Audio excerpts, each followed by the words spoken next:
I realize that there are a lot of educators and students who cringe when they hear the words PowerPoint because they associate them with boring sit and get lectures.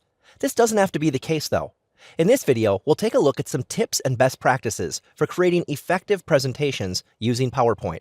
First, let's talk about the text. In my experience, the number one reason that a PowerPoint presentation flops is because the presenter has a ton of words on their slide and then proceeds to read off of that slide.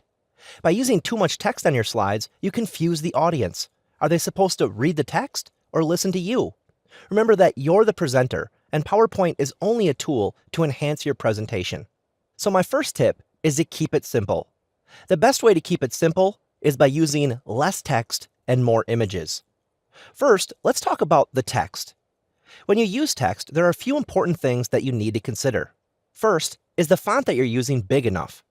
A general rule of thumb is to use a font that's size 28 or larger, but this will obviously depend on the situation.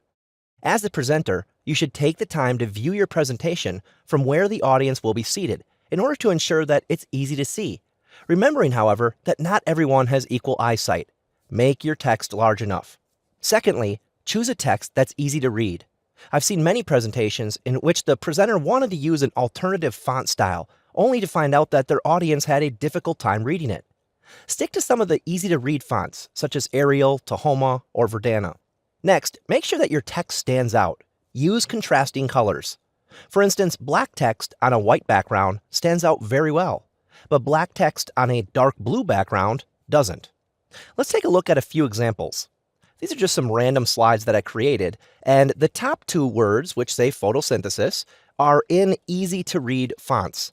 Down below this, we have one in Showcard Gothic and something else, and as you can see, it's not that easy to make them out. So my recommendation is to use easy-to-read fonts. Next is the principle of contrast. So as you can see here, the top word, photosynthesis, is in black on a white background, and it's really easy to see. Below this, we have a green one, and it's fairly easy to see, but not as easy as the black. And then finally on the bottom, we have this yellow color, which is light to begin with and is not easy to see on this white background. Finally, I want to emphasize the importance of using images. A great visual, whether a graph, chart, figure, vector, or photograph, can do a lot to enhance your message. An image has the power to help the audience quickly clarify what it is you're talking about. It can evoke emotion, and it will make your message more memorable. Finally, it's up to you as the educator to organize your text and images in order to make sure that you're conveying the message and helping to improve student learning. My suggestion is to lecture less, but create dynamic presentations that students look forward to. Next, let's take a look at how to make your presentation more engaging.